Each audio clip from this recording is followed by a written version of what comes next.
Charlemagne, qui les avait déjà vaincus en main combat, marcha contre eux à la tête de son armée et vint un soir camper sur le monticule de Ravel. Devant lui, à peu de distance, les barbares couvraient les pentes et la crête de la colline. L'aube paraissait à peine quand l'armée chrétienne, invoquant le nom de Marie, s'élance bravement contre l'ennemi. Bientôt, les Sarrasins vaincus fuient en désordre. Mais dans les vallées, sur les collines, les Francs les poursuivent. Ce n'est plus un combat. C'est un épouvantable carnage. Le soir venu, d'innombrables cadavres jonchaient la terre. Et de nos jours, le laboureur, en creusant ses sillons, retrouve parfois leur doucement maudit. La victoire des chrétiens était complète.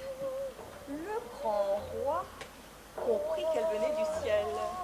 Pour prouver sa reconnaissance, il ordonna de bâtir une chapelle dédiée à la Vierge Marie. La chapelle s'éleva rapidement et bientôt, fleur céleste, elle embaumait le pays. Elle fut appelée Notre-Dame d'Aubune, en souvenir de l'aube fortunée qui avait donné la victoire aux Francs.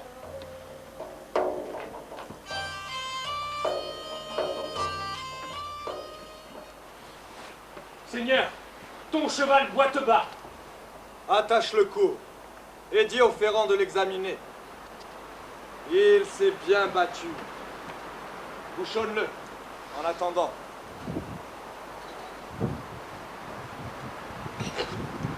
Par tous les dieux, que la nuit est limpide, le baudrier d'Orion me siérait à ravir.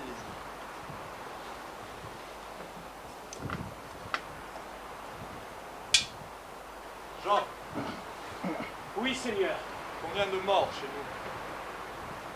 J'en ai compté 20. J'ai chargé 10 hommes de creuser un fossé dans le sable, au pied de la colline. Bon.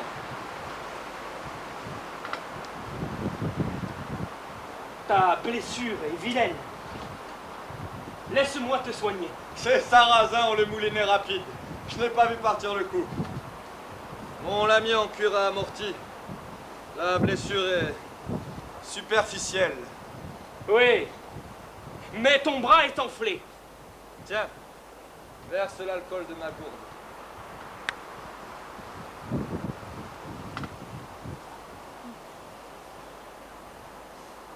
Là. Voilà, ça suffit.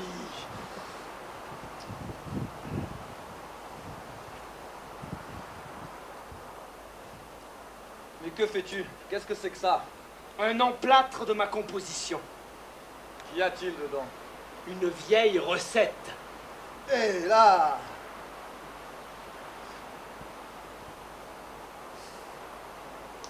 Mais... Aie confiance, Seigneur. C'est un vieux remède que ma mère m'a enseigné. Il servira encore. La mort, la gueuse, n'a pas voulu de moi ce aujourd'hui. La bataille a été rude. Leurs chevaux sont trop rapides pour nous. Sans l'effet de surprise, ils auraient pu facilement nous envelopper. Tu as raison. Leurs chevaux sont rapides. C'est d'ailleurs grâce à leur cavalerie qu'ils ont remporté toute leur victoire. Les poursuivre dans les montagnes de l'arrière-pays n'a pas été facile. Nombre d'entre eux s'y sont réfugiés. Impossible de les débusquer. Cela nous prendrait trop de temps. Ton idée de remonter 2 escadrons, légèrement armés, avec les chevaux que nous leur avions pris lors de la dernière bataille, nous a sauvés d'un mauvais pas. Il serait prudent d'en récupérer d'autres. En chargeant ce matin, à l'ouest de Beaune, j'ai traversé un ruisseau et une petite prairie. Tu y trouveras des chevaux démontés. Tu n'auras aucun mal à les encercler. Prends quelques hommes et n'oublie pas de te munir de cordes. Oui, Seigneur. Tu me rejoindras ensuite au village. Nous y installerons quelque temps, avant de rejoindre le gros de l'armée, qui se dirige vers Avignon. Oui, Seigneur. Dieu. À moi, les gueuses, le vin des tonneaux, et Buvez modérément. Tiens tes hommes. Ces soudards sont capables de tout. Respectez l'habitant. Oui, Seigneur. Et profitez-en surtout pour vous laver. Pansez vos blessures. Et parquez les chevaux. Je pars tout de suite, avec quelques hommes. À bientôt donc. À l'auberge. À bientôt, Seigneur.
J'ai tout vu, Isabelle. J'ai vu la charge de la cavalerie. Et où as-tu pris cette arme, Geoffroy? C'est celle de chevalier Oxy. Paix à son âme. Cache-la vite dans la remise. On ne détrousse pas un cadavre sur un champ de bataille, surtout celui d'un chevalier. Les soldats vont venir. Tu risques gros, et nous avec. Voilà qui est fait. Quand les soldats seront partis, il faudra t'en débarrasser. Pourquoi, Thibaut? Parce que nous sommes des paysans, point des guerriers. Moi aussi, je veux être un guerrier. Je veux me battre, voyager, voir du pays. Tu resteras ici pour nous aider au champ. Avec moins de soldats et plus de paysans, on vivrait plus heureux. Un jour, peut-être. L'expérience ne sert jamais deux fois. Si tu savais les malheurs de la guerre, tu la fuirais tout de go. Ah, si l'expérience était acquise une fois pour toutes, il n'y aurait plus de jeunesse. Moi-même, à ton âge, je rêvais de ce pouvoir guerrier. Tu vois bien. Oui, là, mes paysans, tu sers dans la piétaille. Maladie, souvent blessé, jamais soigné. Si tu ne fais pas ce point, alors tu rêves de vie.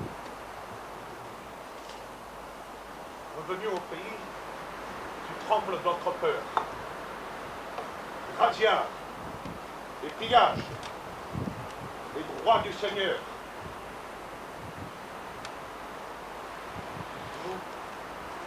Nous sommes comme ces sauterelles que le Tarnagan empale sur une épine bien pointue. Le coup de grâce viendra tôt ou tard. De quel temps, crois-moi, de faire le bonheur d'un sergent reporter. L'armée tue ses enfants sans aucun remords. La gloire et le souvenir des chefs. Le nôtre, c'est une jambe de bois, un œil crevé, des blessures qui ne guérissent jamais. Moi, je serai dans l'armée des vainqueurs. T'as bien vu ce matin que même les vainqueurs se font tuer. Tu étais caché dans les bois d'Aubune? Oui. L'armée du duc a vraiment gagné? En es-tu sûr? Les morts sont-ils en déroute? Exterminés. Ils les ont tous exterminés. Nous en sommes débarrassés à tout jamais. Nenni, Geoffroy. La cavalerie du duc trop lourde n'a pu conclure nettement la victoire. Beaucoup de morts ont dû s'enfuir sur leurs chevaux agiles. C'est égal. Ils en ont pourfendu. Grande multitude. De la pique du jour au vêpres sonnées. Leurs cadavres jonchent la plaine. Ordre a été donné de les enfouir à Mornas, dans une saignée de 30 pieds. Ah! Le fier port de ces nobles chevaliers, leurs charges furieuses dans les brumes de Ravel, leurs cuirasses, illuminées soudain de 1000 feux ardents, sous le soleil levant du coteau d'Aubune. La bonnerie de bec jaune que tout ça. Rage de te voir dans cet émeuvement. J'ai un pressentiment funeste. Tout cela a été trop bellement mené. Des bandes des deux hostes peuvent encore rôder, et le consul de Gaume est bien mal pourvu en hommes d'armes. Dieu fasse que nous ne regrettions pas les razzias sarrasines. Attise le feu, Thibaut. La bise se lève. Vent de nuit, vent maudit.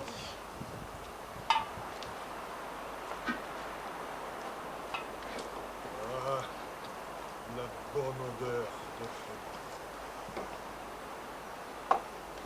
Fier de Dieu, chasse loin de nous ces odeurs de viande morbide.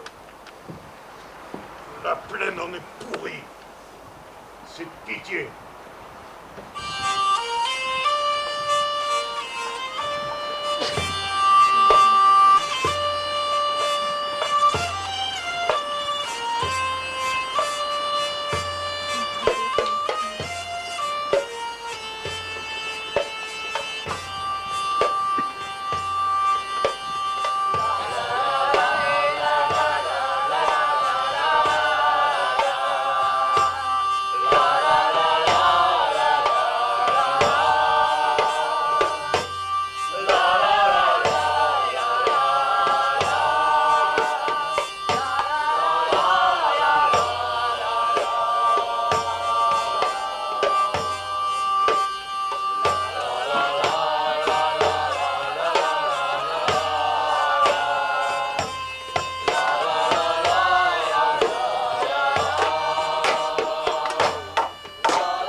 Apporte-nous ces amphores, ce pisse-feu de ton pays. Il fait grand soif. À l'heure qu'il est, le sang des morts m'a sursalé la glotte.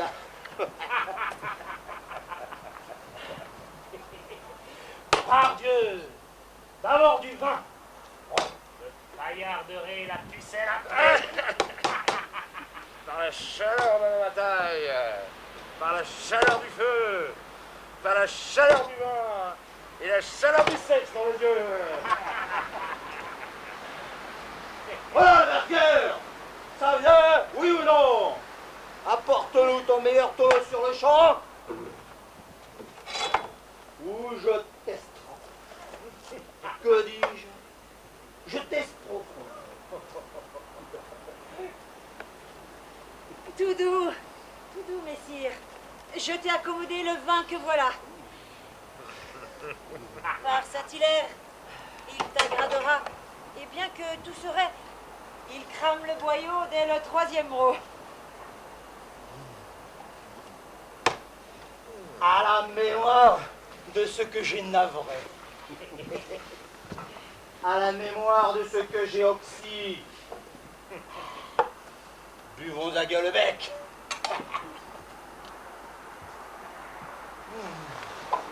Par ma foi, ce vin est gouléant. Sa chaleur me ravigote. Messire, n'est-il point vrai que la cavalerie de Monseigneur le Duc a déjoué ce matin les morts, qui ne l'attendaient point si joliment amusés? Par Dieu, tu dis vrai, bec jaune. Derrière Ravel, la cavalerie fut partagée en 2 ailes. Les destriers attendaient dans la forêt, enchapeautés de bruit. J'étais moi-même dans l'un des escadrons du Levant. Sur l'ordre du duc, nous avançâmes ainsi cachés, sans faire de bruit. Parvenus à une portée de flèche des barbares, nos 2 ailes referment leur tenaille. Nous piquons des 2 à brise abattue, au cri de « Marie nous sauve! Vive le duc !» La surprise est totale. La charge à vive lance dépêche les barbares au paradis d'Allah. Les têtes enrubannées roulent à terre dans un fleuve de sang. Les entrailles se déversent des flancs pourfendus comme des vomissures. La victoire est à nous. Et ceux de la Crète? Dès la Primus, un parti de cavalerie légère conduit par le seigneur de Fougères contourne par Durban. Des piétons, lanciers revêtus de groine, escaladent par Mornas la douce pente de l'Oppidum. Arrivés au lieu dit, tous restent quoi? Le corps leur donne le signal. Encerclés de toutes parts, leur cavalerie en débâcle. Les morts jettent leurs armes, s'enfuient ou bien se rendent. Point de quartier, nous fîmes un grand carnage. Oui, là, et... En viennent, mais au premier choc de charge, nos lourds destriers leur firent grand désastre et s'essoufflèrent à les rejoindre sur les coteaux pentus. L'escadron de Fougères les a poursuivis longtemps dans les montagnes de l'arrière-pays. Mais n'y a-t-il point danger à les laisser se remembrer sur vos arrières? Nenni, Jouvenceau, le duc est en partance pour le sud et ratissera pour sûr leur armée moribonde. Au pays, on est reconnaissant de cette délivrance. Que ne rejoignez-vous le duc pour parachever aussi belle besogne? Ah, chaque chose en son temps, Albérière. Un temps pour faire la guerre, et un temps pour se refaire. Nous sommes saufs de Dieu. Laisse sécher l'escume, remplis de rochers nombreux.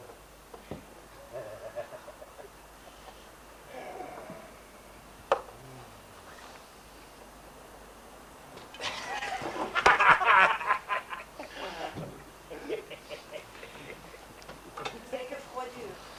Je n'arrive pas à me réchauffer. Vois ça? Ça te réchauffera. Ce n'est pas de ce feu dont j'ai besoin. Oh, Bacchus, j'ai le feu qu'il te faut.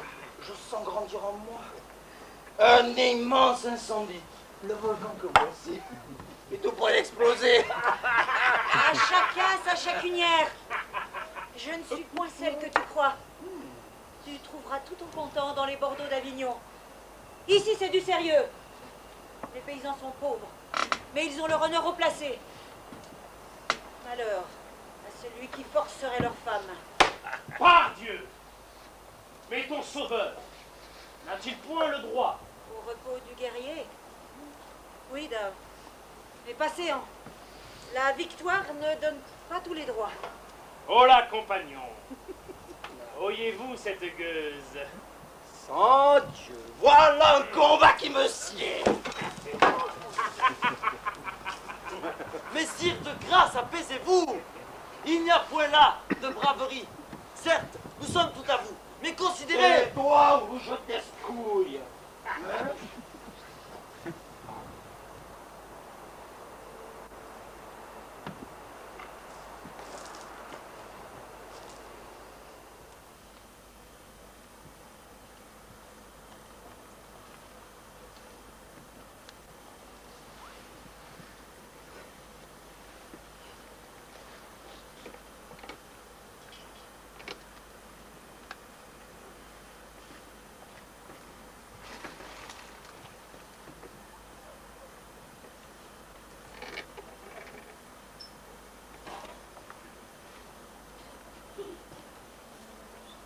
Va, braves gens, vivement un bon repas. Que me proposes-tu? Une bonne soupe arrosée d'huile d'olive et un bon chapon bien gras. Asseyez-vous, Seigneur.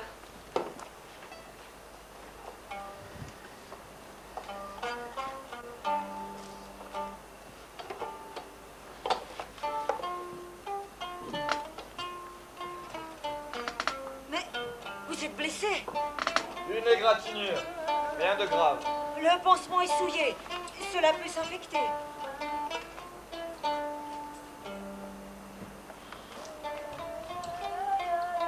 Laissez-moi voir. Décidément. Crois-tu que cela presse? On vient tout juste de me soigner.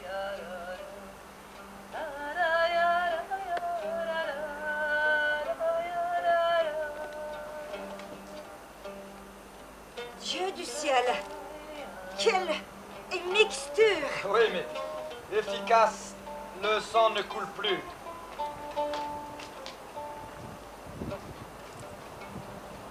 Laissez-moi faire.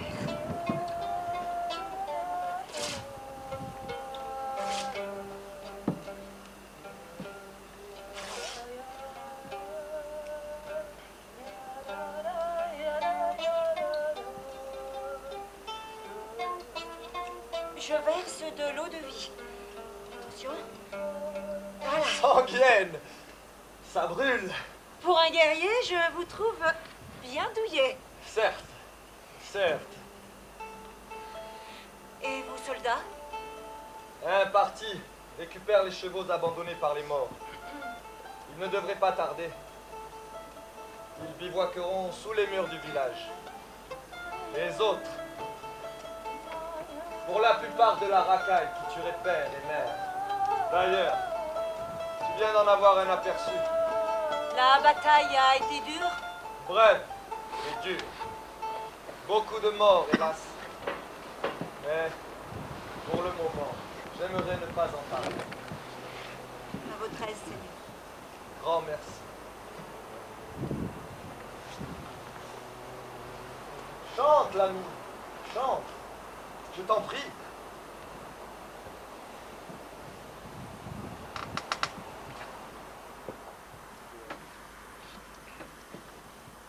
Pour toi, Seigneur, cette complainte des jours sanguine.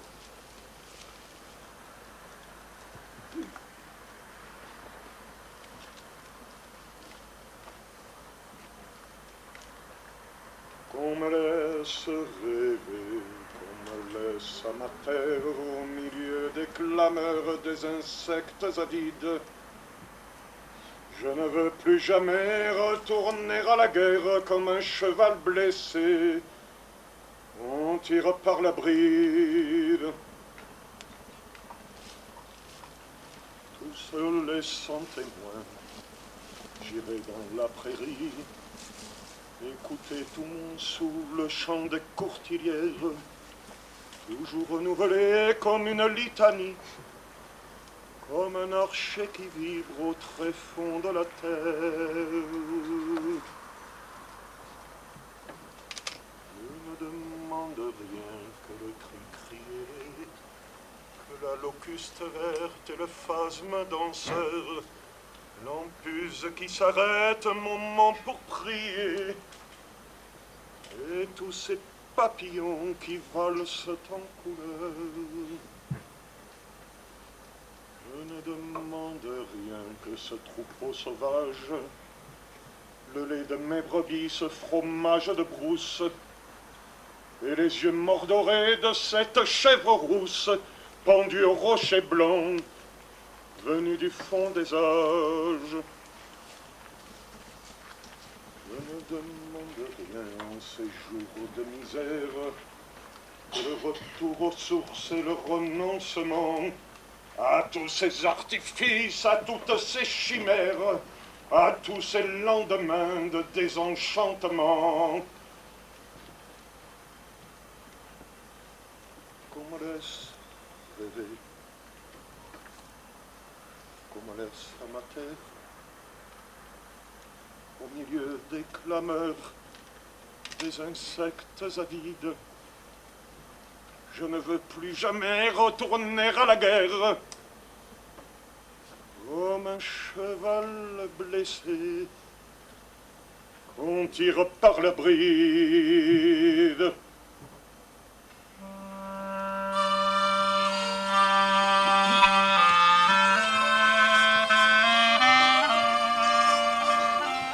Collé à mes collines blanches, chaque jour que Dieu fait, je pars à l'assaut de l'azur qui leur sert de chapeau. Foulant aux pieds les herbes qui leur servent de toison, j'exhale d'âcres parfums aux multiples essences. Je dévale les éboulis de pierre à feu. En flânant, je ramasse les étoiles de sable ou des cornes d'amour.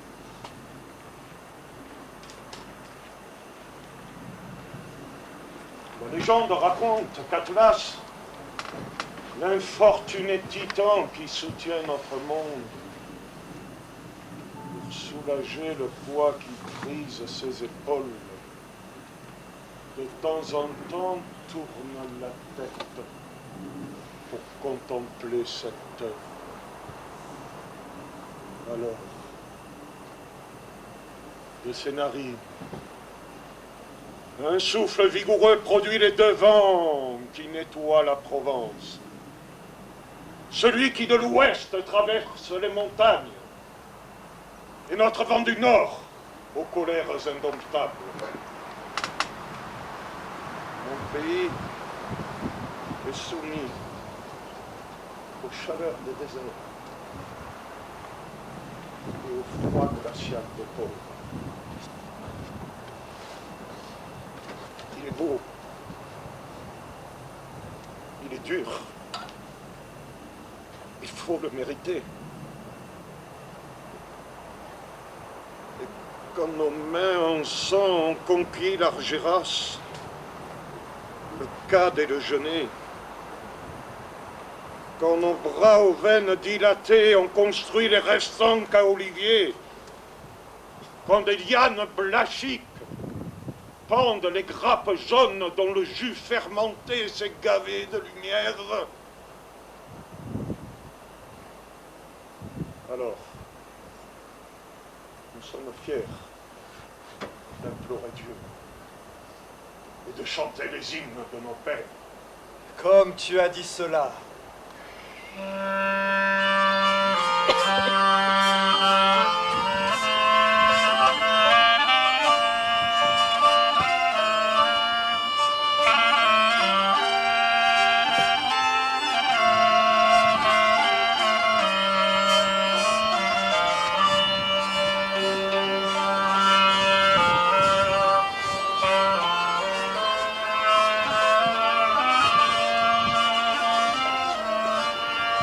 Voilà bien la différence entre les nomades que nous sommes.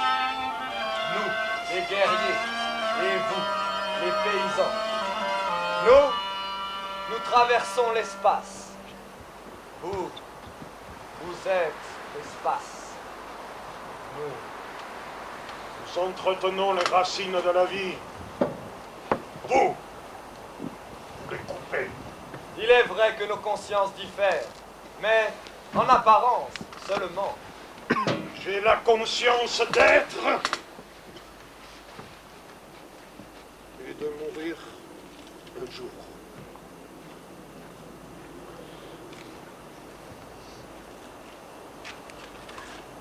trouvé enfin le dernier soupir qui soulave. Celui qui efface tout. Le point de départ de la disparition totale. Pourquoi serions-nous nés intelligents et doués de conscience pour ensuite disparaître tout à fait? L'univers ne peut se réduire à un rythme infernal de mort et à des salves de vie. Les hommes préfèrent les jouissances faciles, mais ils n'ont pas toujours, fort heureusement, le choix de leur destin. Les hommes préfèrent la guerre. Si notre poète avait eu un père guerrier, il n'aurait pas choisi la paysannerie. C'est cela le choix d'Idesta. L'armée aurait gagné un poète guerrier. Le loup parcourt des territoires immenses. La biche route l'herbe où se tresse. Ils vivent sur la même terre, mais leurs cerveaux n'appréhenderont jamais le même univers. Et que dire de l'homme, alors? Il a, comme Janus, deux cerveaux. L'un animal, l'autre humain. Il utilise plus volontiers le premier, qui satisfait ses pulsions primitives. Manger, survivre, se reproduire. L'instinct est là. L'autre est plus récent. Il n'y est pas habitué, car il réclame quelque chose de plus abstrait, de plus subtil. C'est l'amour. Il demande beaucoup plus d'énergie. Un sentiment surhumain, en quelque sorte. Un sentiment bien trop noble pour la civilisation actuelle. Je le crois pourtant naturel, spontané, évident. Évident. Certes, lorsqu'il fait appel au premier cerveau, alors tout est facile.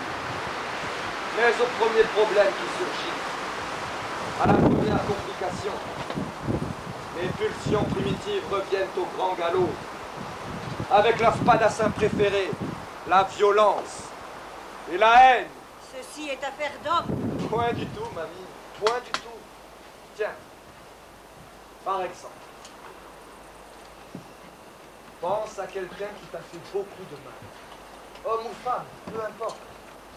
Cela a bien dû t'arriver. Moult fois. Et que faire? Va voir cet homme, cette femme. Approche-toi d'eux en les regardant bien droit dans les yeux. Et dis-leur, je vous aime. C'est impossible. Si, cela est possible. Vous vivez pour la guerre et vous parlez d'amour. Ce n'est pourtant pas l'amour qui vous pousse à faire la guerre. Certes, non. Mais c'est quoi? La haine. La haine. Sans la haine, je serais déjà mort. Il faut haïr pour gagner. Il faut haïr pour tuer. Et vous parlez si bien de l'amour. Il n'y a point là de contradiction. L'une et l'autre sont comme la vague. Tantôt en haut, tantôt en bas. Et vous avez choisi d'être homme de guerre. Je n'ai pas toujours été homme de guerre. Mon père, le maître de Fougères, homme bon mais crédule, est mort ruiné. Sans héritage, je fus obligé de choisir le métier des armes. Mais je n'ai jamais transigé, ni vendu mon âme. Mon ambition n'a jamais écrasé un ami. Parfois, je sens le côté dérisoire de ma situation. J'envie alors les poètes ou les philosophes. Il m'arrive cependant, de plus en plus souvent la nuit, d'être hanté par des visions de cauchemars. Je vois d'étranges oiseaux noirs aux ombres menaçantes. J'entends des hurlements, des gémissements. Mon Dieu. C'est pourquoi, vois-tu, les yeux bien ouverts, dans mes moments de repos, je rêve de prairies, de clairs ruisseaux, de chants d'oiseaux. Pour vous remettre, permettez-moi de vous offrir un présent que je réserve uniquement aux hôtes de marque. Tu me flattes. Dois-je comprendre que mes hommes n'ont pas eu cet honneur? Le diable emporte ses brutes. Ma foi, tu as bien raison. Voyons donc ce présent. C'est un breuvage. Nous le faisons nous-mêmes. Regardez-moi cette couleur dorée. C'est du vin blanc muscat. Du vin blanc muscat. Ici. Et pourquoi pas? Notre petit village serait-il si modeste et si dépourvu de génie qu'il ait été capable de produire un vin de qualité? Pardonne ma réaction. Elle est en effet offensante. Venez donc et dites-moi ce que vous en pensez.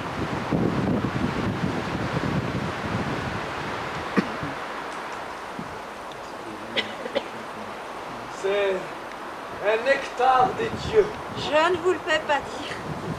Il est digne d'honorer la table des plus grands de ce monde. Eh bien nous en buvons tous les jours. Décidément.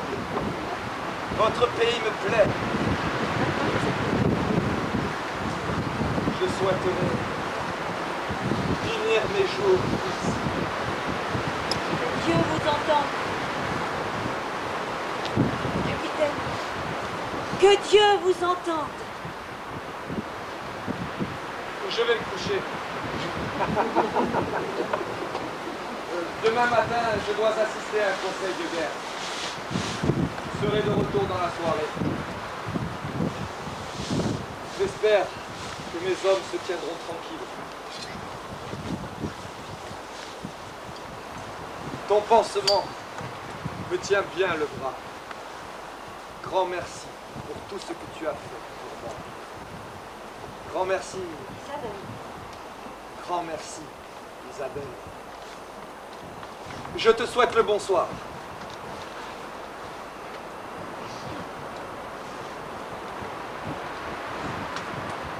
La, la, la, la.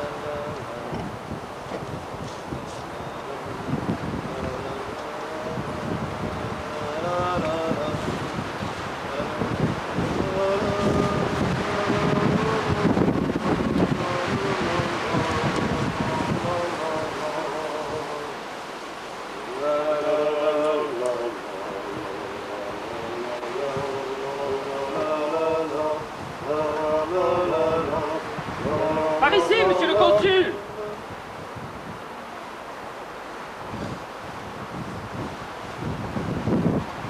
Je suis le consul de Bonn et on nous a signalé votre présence dans nos murs.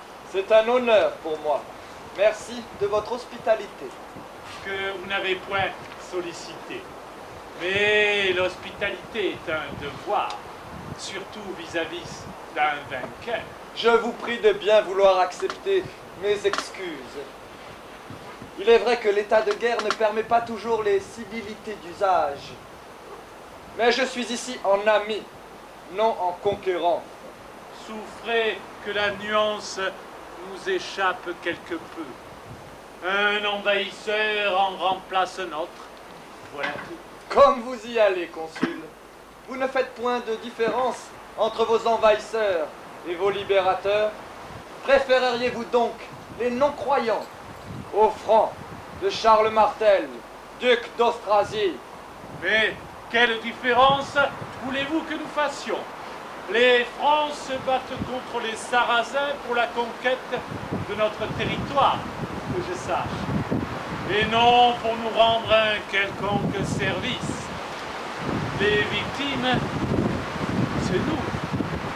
Quant aux non-croyants, comme vous dites, depuis le temps où nous y sommes habitués. À vrai dire, ils sont devenus un mal supportable.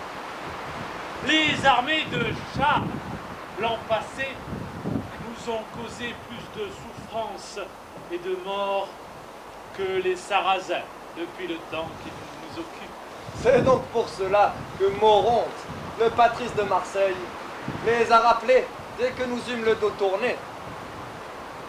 C'est cela même. Quitte à être envahi, autant être envahi par un peuple du Sud. Les peuples de la Méditerranée ont su produire des civilisations remarquables. On ne peut pas en dire autant des peuples du Nord. Tous les peuples du Nord ne sont pas des barbares. L'histoire montre qu'un pays unifié est bien plus fort et respecté. C'est justement ce que tentent d'obtenir les Francs.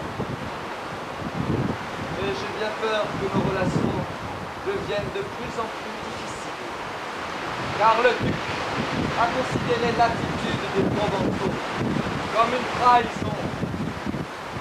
Je parie fort que son intention est non seulement de renvoyer les morts chez eux, mais aussi de châtier les villes qui ont négocié dans son dos. Avignon risque de payer très cher son attitude félonne. Depuis la Pax Romana, les envahisseurs, qu'ils soient alamans, burgondes, sarrasins, ont pris pour habitude de nous humilier et de nous faire payer très cher le droit même d'exister. Il eût été étonnant que les Francs dérogeassent à la règle. Mais dans le cas présent, tout est différent. Nous avons un ennemi commun. Il faudrait que nous ayons la priorité, à nous, de choisir si nos ennemis d'hier peuvent devenir nos alliés aujourd'hui. Il me semble pourtant que notre race et notre religion devraient faire pencher la balance en notre faveur. Depuis les temps immémoriaux, nos pères ont irrigué notre terre de leur sueur et de leur sang. Nous sommes fiers d'être ce que nous sommes.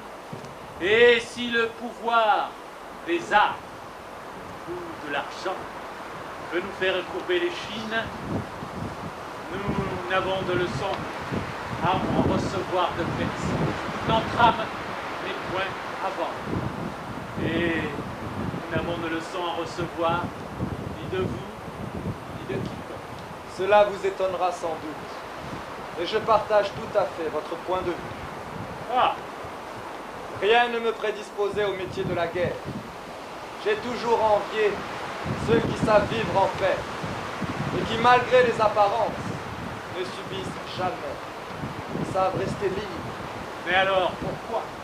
Ce fut mon choix. Un choix forcé, certes, mais je l'assume. Je suis du Nord, vous êtes du Sud. Tout, apparemment, nous sépare. La langue, l'éducation, le comportement, les mentalités. Je suis cependant beaucoup plus proche de vous que vous ne le pensez. Mais compte tenu de la situation, il serait vain de ma part de vouloir vous convaincre.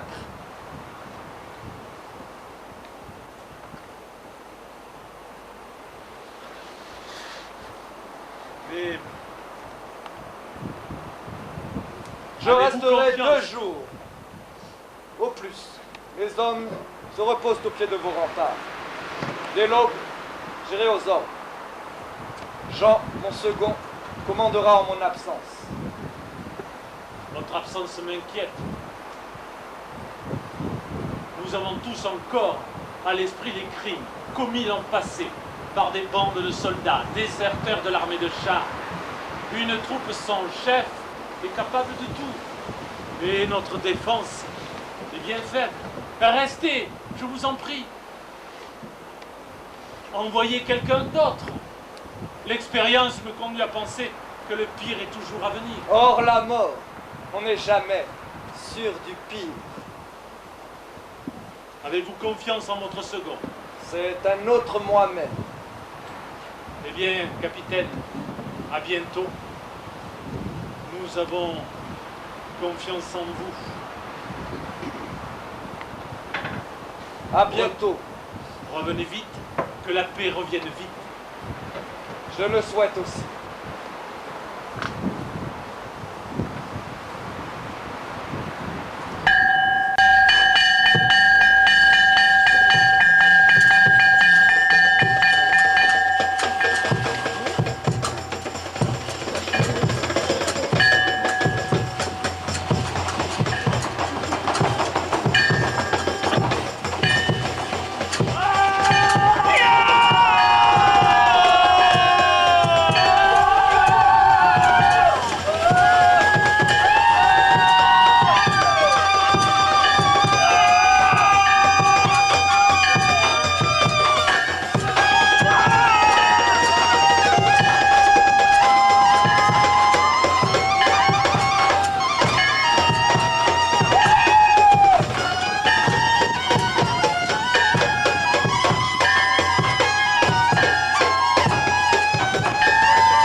Francs mettent le village à feu et à sang. C'est impossible.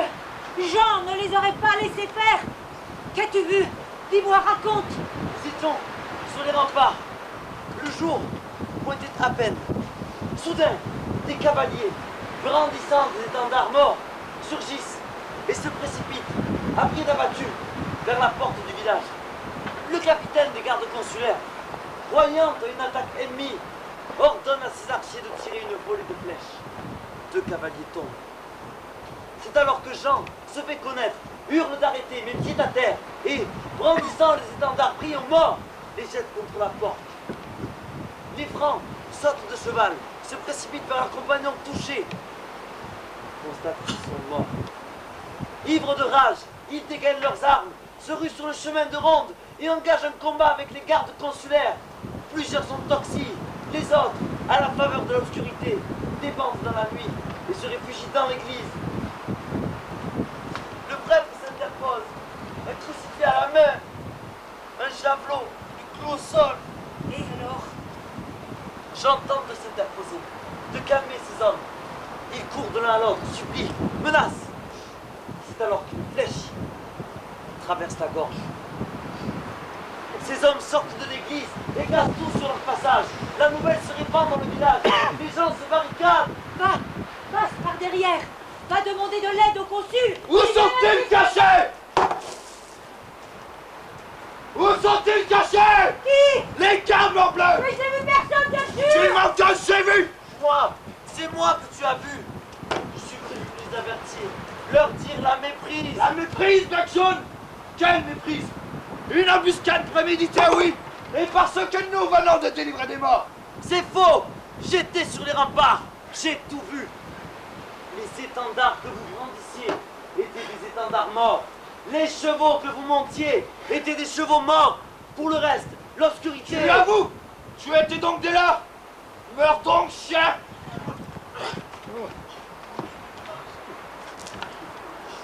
Par tous les saints! Es-tu devenu fou? Dis-moi donc si tu l'oses. J'en aurai un de plus que diable. Tu hésites?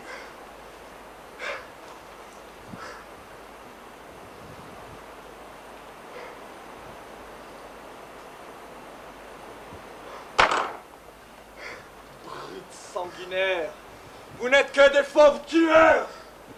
Mais jusqu'où irez-vous dans le massacre et dans l'horreur? Où est Jean? Je répète, où est Jean? Ils l'ont toxé. Quoi? Une flèche perdue. Ils ont tué 2 gardes. Et Le prêtre dans l'église. Arrêtez ces hommes! Jetez vos armes! Capitaine, je vous avais prévenu, il fallait partir avec vos hommes. Ce crime n'est pas un fait de guerre, mais un acte criminel. L'horreur est à son comble. Soyez maudits pour notre négligence. Je vous tiens pour responsable. Jetez-les dans le cul de Basse-Fosse. Demain, ils seront jugés. Et j'espère, pendus.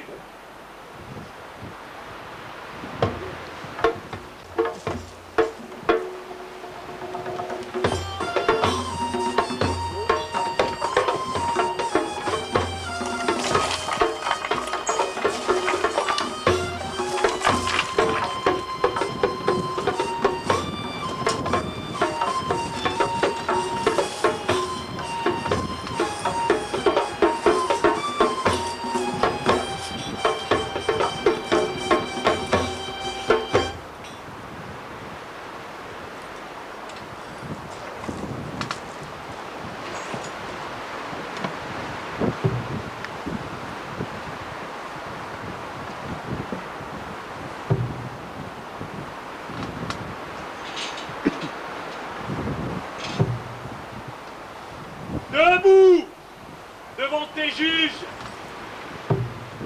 Ici, dans une geôle, les sans témoins. non bleu! L'affaire est d'importance et rondement menée. Et toi, ne parle que lorsqu'on t'interroge. Bien sûr, Ton nom, Ghislain de Fougères. noble. Oui, sans terre et sans fortune, si ce n'est celle des arts. Tu es donc bien le chef de ces manants sans foi ni loi qui se font passer pour des soldats. Je suis le chef de l'escadron de cavalerie qui remporta hier la victoire sur les morts. Sans ces manants, comme vous dites, vous seriez tous ici d'heureux-chefs, passés sous le joug de vos oppresseurs. La victoire revient au duc. Je ne te reconnais pas le droit de la revendiquer pour toi tout seul. Loin de moi cette prétention. Je soulignais simplement l'action déterminante de mes soldats. Suivi d'une action tout aussi déterminante, la tuerie dans nos murs. L'armée décore ses propres tueurs, avec la bénédiction de tous. Ainsi dressés, leur réplique est rapide. Mes hommes, en mon absence, ont failli. Mais j'assume. À bravoure n'est pas en cause. Ton honneur, oui. L'honneur. Un prétexte placé bien haut sur les champs de bataille. Plus tu tues d'ennemis, plus ton honneur est grand. Si d'aventure, plus fort de la mêlée, une flèche te cueille en plein cœur, tu tombes, les bras en croix, dans l'indifférence générale, au champ d'honneur. Tout ce que tu dis est vrai, mais n'explique ni n'excuse les meurtres que tes soldats commirent hier par devers nous. Dis-moi, toi, qui t'es contenté de veiller derrière tes remparts, avec le succès que l'on sait, quand le parti de mort fut signalé, qui s'est précipité au-devant d'eux? Toi ou mes hommes? Ordre était donné de garder les remparts, non point de les démunir. La volée de flèches que tu ordonnas, et qui coûta la vie à 2 de mes hommes, était-elle, selon toi, un acte de guerre exécuté dans les règles? Une méprise, tout au plus. Les étendards des morts, l'obscurité. Gardienne! Les laisser approcher à portée d'arc. La confusion n'est pas facile. Et le prêtre, oxy sur le parvis de son église, forcé dans le lieu sacré, tué, le crucifix à la main, oseras-tu invoquer le droit de guerre? Je condamne l'acte. Mais la violence engendre la violence dans un élan irrésistible.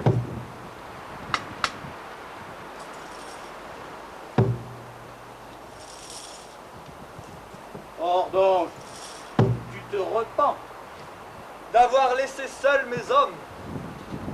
Certes, je n'ai point déserté. Je suis allé aux ordres. Mais vous, bien installés, au chaud, dans votre hermine, fort des lois de celui qui juge par la volonté implacable de Dieu, n'avez-vous donc jamais tremblé, ni éprouvé le moindre remords, la moindre incertitude? Mais au fait, expliquez-moi, pourquoi il existe 2 dieux? Un dieu de guerre qui pousse à tuer, et un dieu vengeur qui, par votre bouche, condamne ceux qui tuent. Peut-être alors me repentirai-je. Blasphémateur, païen, impie, tu seras donc pendu. Il en soit ainsi.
L'infortune des armes, à ce que je vois, nous a conduits sous le même toit. Très honoré de t'accueillir dans mon humble demeure. Salam alaikum. Inch'Allah ya Rabbi. Ce visage, tu méfiais. On a failli me lyncher. Quelle humiliation pour une carrière. Je suis enchaîné. Toi non. Tu peux vivre tes derniers instants les mains libres. L'humiliation est encore plus grande. Suis-je à ce point méprisable et insignifiant? Ne t'inquiète pas. Nous finirons tous les deux, sans honneur et sans gloire, sous les coups du bourreau. Quel crime as-tu donc commis pour être ainsi traité après avoir remporté la victoire? Le crime de négligence.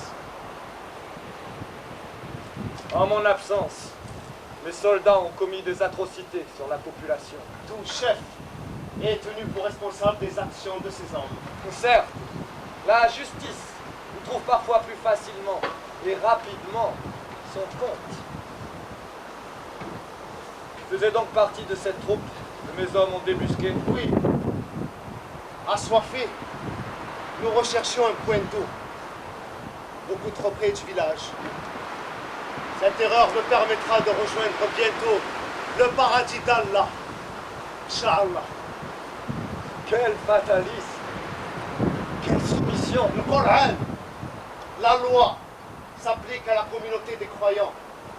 La soumission à l'omnipotence divine doit être totale. Alors le salut sera possible. Ma religion, à moi, est plus naturelle. Aide-toi, et Dieu t'aidera. N'ayant pas su m'aider, je deviens une proie désignée. C'est la loi de l'univers. Point de bien, point de mal, l'important est de survivre. La mort est règle générale, tout meurt, en permanence.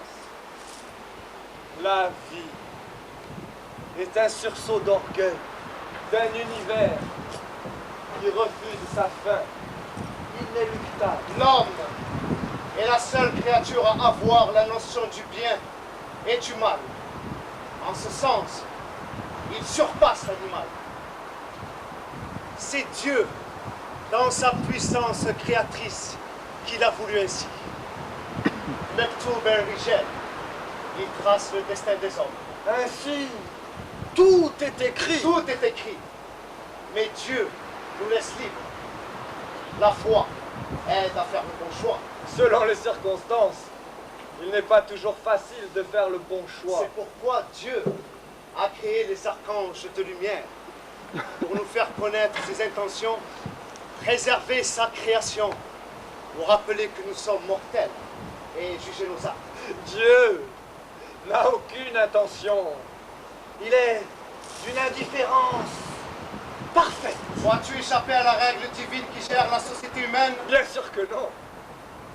L'homme est un animal sociable. Je suis un homme. Je m'efforce donc d'être sociable. Mais tout au fond de moi, je ressens une immense solitude. J'en ai besoin. On n'est jamais aussi fort que dans la solitude. Au milieu des autres, on ne fait que paraître. Le sage est celui qui sait s'isoler dans le champ muet des étoiles. Sa solitude méditative force le respect. Non, non. On n'est jamais seul. La solitude est une mesure d'orgueil. Dès sa naissance, l'homme a deux anges gardiens. L'ange du paradis et celui de l'enfer. C'est là que le choix est possible. Pratiquer le bien et gagner le paradis, ou se laisser séduire par l'armée infernale des genoux et des démons amateurs des jouissances faciles. Alors, si la vie lors du jugement, tu ne mériteras pas le paradis qu'Allah réserve aux justes. Compte tenu de ta situation, permets-moi d'en douter. Il m'a toujours protégé. Inch'Allah, que la volonté de Dieu soit faite. Je préférerais que ma volonté soit faite. Si tu étais maître de ton destin, tu serais l'égal de Dieu. Or, ce n'est manifestement pas le cas. Ton raisonnement ne peut mener qu'à la volonté de puissance, à la domination absolue. Quelle réflexion pour un croyant dont les armées ont conquis un empire plus vaste que celui de Rome. Vous aussi, vous avez eu vos guerres au nom du glaive et de la croix. Il est vrai que ta religion ressemble fort à celle des chrétiens. Avec plus de tolérance et moins d'idolâtrie. Nous croyons non seulement à la mission du prophète, mais aussi à tous ceux qui l'ont précédé. Adam, Noé, Abraham, Moïse et toute religion, tradition intolérante, conquérir, soumettre et exploiter les peuples. Voilà le véritable but. les apparences peuvent nous pousser vers de telles conclusions. Notre présence ici n'est pas une illusion, mais bel et bien le résultat du comportement politique et religieux de nos deux peuples. Une fois décortiquée, l'apparence est une mécanique inexorable que rien ne peut arrêter et dont nous sommes les jouets. Notre passage ici-bas n'est rien au regard de l'éternité. Notre destin a voulu que nous vivions en ennemis. Si Dans la guerre, le hasard nous a réunis, c'est qu'il a probablement souhaité que nous fassions plus ample connaissance. Notre mort aura peut-être des conséquences incalculables. Qui sait? Allahu a'lam. Évidemment, Dieu seul le sait.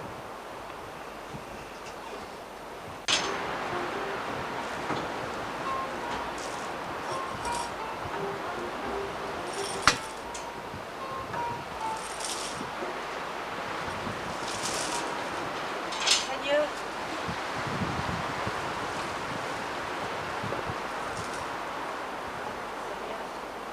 Toi, séant, serait-ce... Ah, je vois. La toilette du condamné. Que dit-on au village? les gens sont partagés entre la joie de la paix retrouvée, la douleur du prêtre et de Geoffroy assassiné, et la stupeur de votre condamnation. Qu'il est donc difficile de vivre avec des idées d'homme. Êtes-vous certain au moins de ne pas regretter les morts? Depuis que je suis née, nous vivons dans la hantise des razzias, des incendies et des viols. Nos paysans, apeurés, ne s'éloignent guère des remparts. Je n'ai connu que misère, disette, maigre poisson et petits bains. Grâce à vous, dès ce printemps, les labours vont recommencer. Grâce à moi, les labours vont recommencer. Des semailles à la volée, du blé plein les greniers, l'huile verte au ras des dahlias du moulin, et une pluie de soleil sur un océan de fleurs. Et une pluie de soleil sur un océan de fleurs. Plus de sergents recruteurs, plus de guerre, jamais. Nos jeunes vigoureux laboureront leurs champs et le ventre des filles, et les derniers vaisseaux feront naître des temps nouveaux, des temps de paix. La vie. La vie. Jésus, Marie, Joseph. Tu viens de me faire vivre en peu de temps la plus grande joie et la plus grande déchirure. Mon Dieu, pardon, je n'ai pas voulu. Qu'importe. Tu traduis bien la situation. Le bruit court. Et si vous montriez quelque repentir tout à l'heure devant le prêtre, le tribunal serait prêt à vous gracier. Et m'enverrai finir mes jours dans quelques cloîtres reculés. Faire pénitence. C'est cela même. Mieux vaut une vie à condition que cette mort horrible. Au nom de tous mes pères, mieux vaut une vie sans condition. Une vie libre, celle que j'ai choisie. Vivre, c'est faire vibrer tous ses sens en n'en oubliant aucun. Mais maintenant que me voici tout seul devant le Créateur, je souffre Vous souffrez. de ne pas avoir une mort honorable à lui offrir. Les vrais vainqueurs sont les morts. Mais pourquoi? Serais-je ici sans eux? Leur vengeance est une vengeance à titre posthume, la pire de toutes. Moi mort, eux continueront à vivre des générations durant à travers les enfants qu'ils ont faits à nos femmes. Quelle dérision!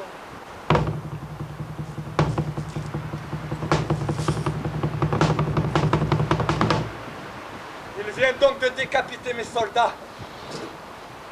Et le mort, lui, aurait mérité une fin plus honorable sur le champ de bataille. Quant à mes soldats, que les dieux leur pardonnent, ils n'avaient pas d'excuse. Ma défense était vaine et leur cause perdue d'avance. Aux hommes qui méritaient la mort, pas vous. Comment et pourquoi dissocier le bras du glaive? Vous, absent, seul Jean était responsable. Jean aurait dû négocier en forçant la garde. Il a déclenché un mécanisme impossible à arrêter. Il a payé de sa vie. Sa perte est insupportable. C'était un autre moi-même. Je dois payer aussi. C'est injuste. Casus belli, lex talionis. Tout commencement a une fin. Alors, d'une manière ou d'une autre,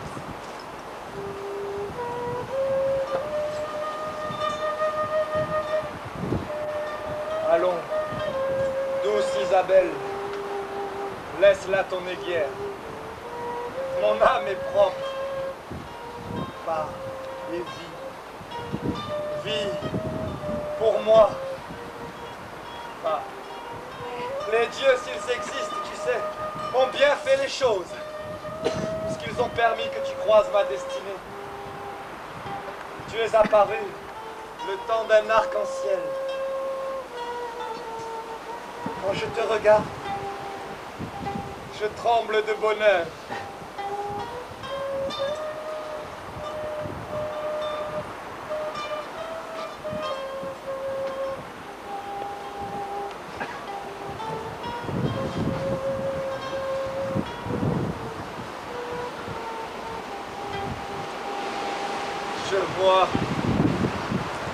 un songe prémonitoire, l'estrade de mon sacrifice. Assez! Je vous en prie, assez! Mon soupir s'éteindra dans la lame qui vibre, et mon sang, libéré de sa gangue de chair, rougira à la lumière de leurs torches sordides. Le spectacle fini, ces gens de nulle part pourront s'évanouir heureux dans leur nuit de néant. Et moi, enfin libre du moi qui me tenait esclave, gavé de lumière, j'intégrerai l'âme absolue du tout. Renoncez! Il est encore temps! Les craintes. Dans l'univers, là où l'espace et le temps se rejoignent, brûle une étoile. Mon étoile.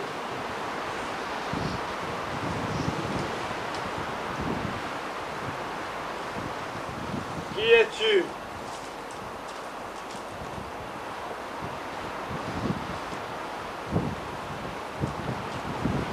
Je suis le prêtre confesseur. Je ne crois pas en ton Dieu. Au moins, laisse-moi prier pour toi. Non!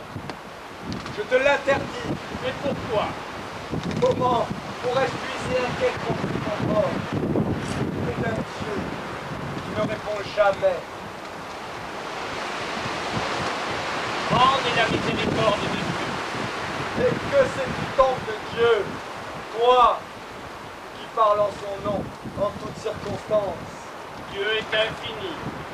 Dieu est amour. Et des milliers de condamnés sont morts sur la croix. À quoi sers-tu donc? Mais Tais-toi. Écoute, je suis un guerrier. Je raisonne un homme simple et rude. le Christ a donné l'espoir d'une vie spirituelle, indépendante de notre état physique. Il a vécu l'horreur des peuples opprimés. Mais l'homme, lui, n'est pas divin. Ses imperfections et ses immenses défauts le prouvent. Une conviction soulagerait ton âme. La belle invention politique que voilà. Connaître les secrets les plus intimes des autres pour pouvoir mieux les manipuler. Et tu prétends, au nom de ton Dieu, m'apporter le réconfort. Réalises-tu l'inanité de ta démarche?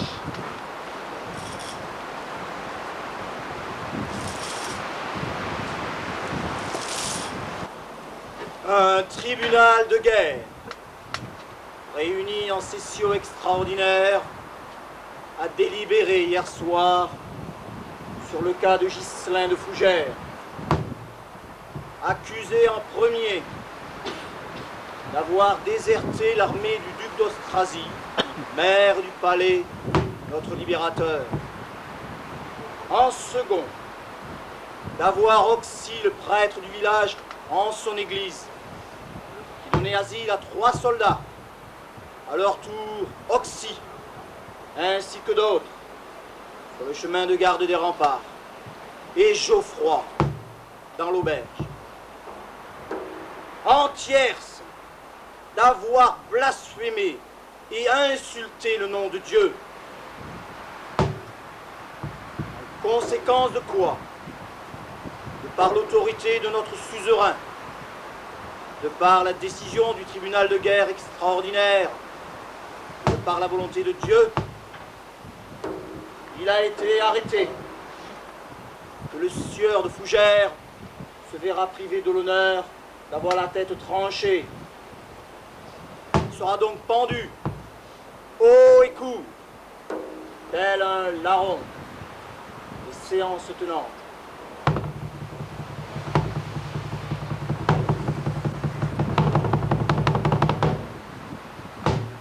Néanmoins, comme nos us et coutumes l'autorisent, tu pourras présenter ta défense devant ta victime, le peuple. Si tu montres un repentir sincère, lui seul a le pouvoir de t'éviter la mort. Tu seras alors condamné à être emprisonné à vie.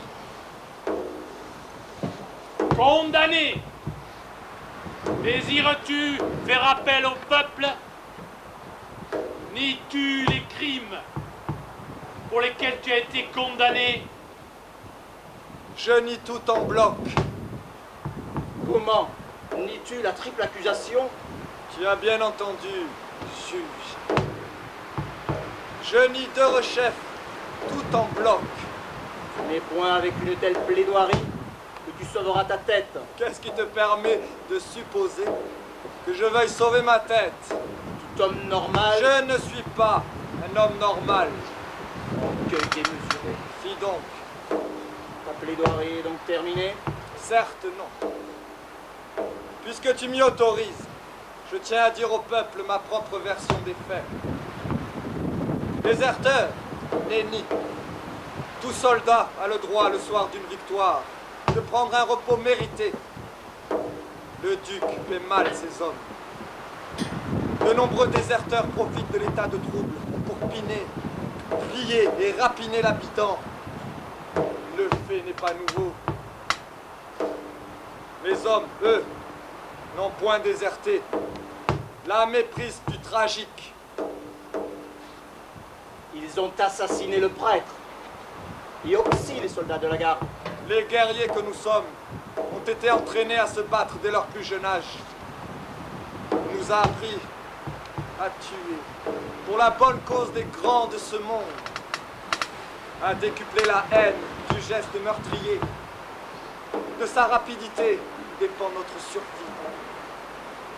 La puissance de l'armée et la victoire du prince. Tout le reste n'est malheureusement que péripétie. Péripétie. Certes, une péripétie de guerre. Un chef digne de ce nom n'abandonne pas ses hommes. Où étais-tu? À quelques lieues d'ici, pour décider avec l'état-major du remembrement de la cavalerie et de son ordre de route. Mon absence fut courte. J'ai laissé mes hommes sous le commandement de Jean, mon second. Et tes hommes l'ont tué. Rien ne prouve que la flèche venait d'eux. Et l'enfant Geoffroy, abattu dans l'auberge. Leur geste est haïssable. Leur colère les a poussés au meurtre d'un enfant. Si tu n'étais intervenu, je les eusse moi-même oxy sur le champ. Quoi qu'il en soit, tu es aussi coupable. Ces hommes relevaient de ton commandement. Si tu n'étais pas parti, la tuerie, pardon, la péripétie, comme tu dis, n'aurait pas eu lieu. Si tel est votre jugement.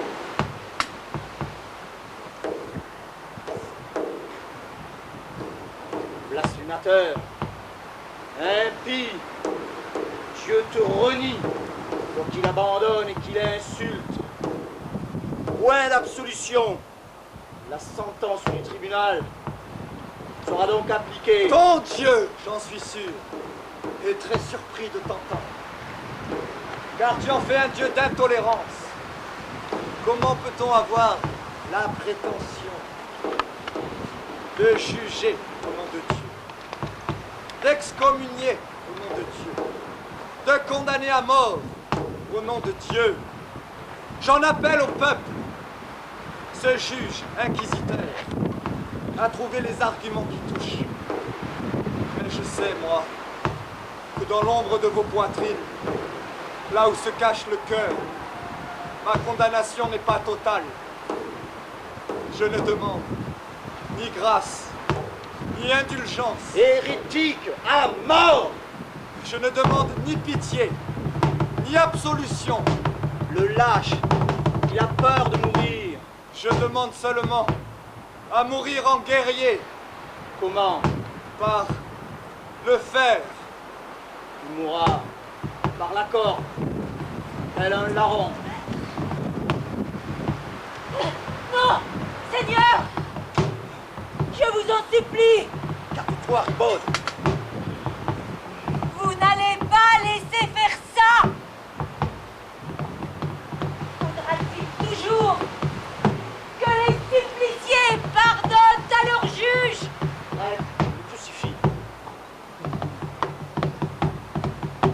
Cette croix de bois ne te brûle-t-elle pas les mains? Ce Dieu que tu méprises t'écoute. Adresse-lui une prière. Ne meurs pas sans espoir de salut. Au nom de tous ceux qui ont subi l'injustice implacable des hommes, au nom de celui qui m'a fait naître, je vous maudis. Tu es donc prêt à mourir. Oui, car je vais enfin pouvoir regarder la lumière. Bourreau, fais ton devoir.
Il a trouvé